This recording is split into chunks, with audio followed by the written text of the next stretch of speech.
Hi, welcome to Classic Cars Driven. I'm Matt Nichols, and today we're driving the Jensen Interceptor.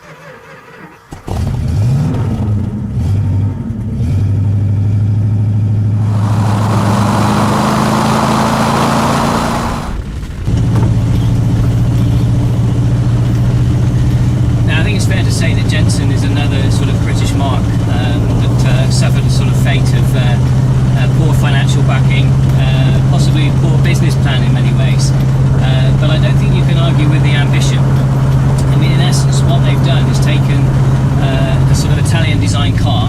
In the end, they were all built back in the factory in West Bromwich. They've gone to America and they've squeezed in the biggest V8 engine they could find, they could source, in the form of this Chrysler unit, which is in 7.2 litre form in this particular car. And the thing about big American cars is you just get this luxurious, easy riding V8 motor that will pull you up to 60, 70, 80 miles an hour and beyond completely effortlessly.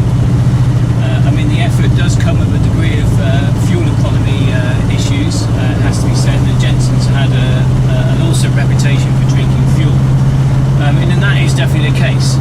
They are thirsty cars. I drove one for about 250 miles and I think averaged something like 13 to the gallon. Driving it in this sort of similar style, 50, 60 miles an hour, so driving it quite carefully.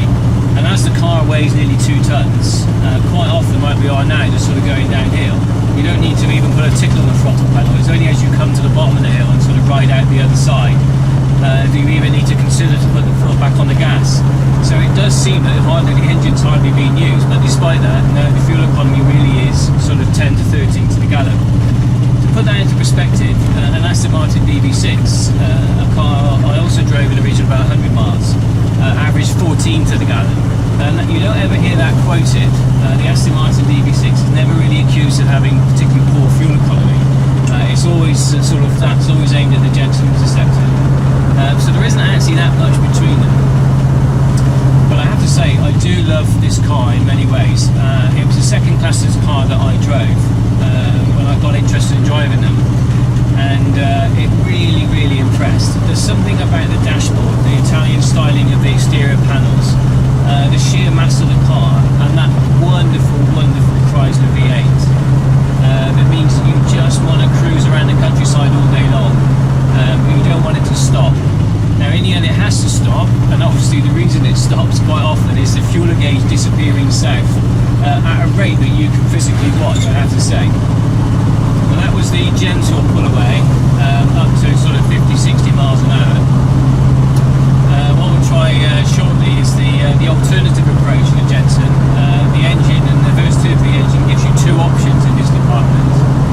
You can basically either pull away like that, good for leaving crowded villages and towns, nice easy getaway up the road, as cool as you like, or you can unleash the thunder within.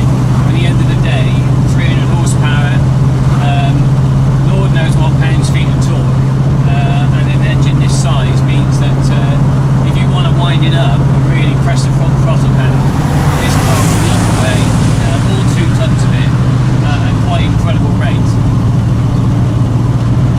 So we're just coming into a town now, which gives me the chance to sort of cruise through, and providing the road ahead is clear and suitable, I'll exit the town and give it the beans, and I'm hoping that the mic's going to pick up on this.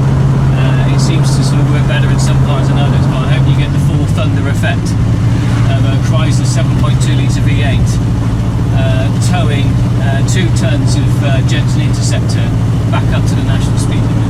Okay, good news. Just approaching the national speed limit signs now. The road ahead is clear. So as we cross the signs, I'll show you what I mean.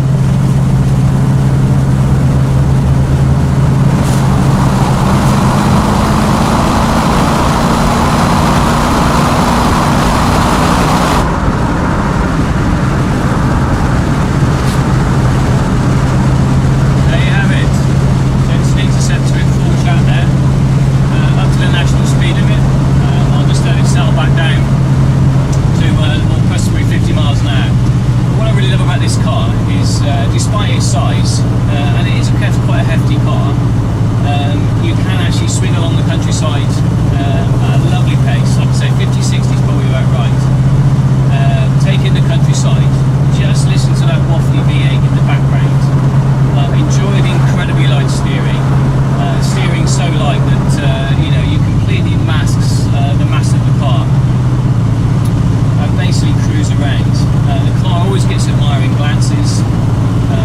stand out.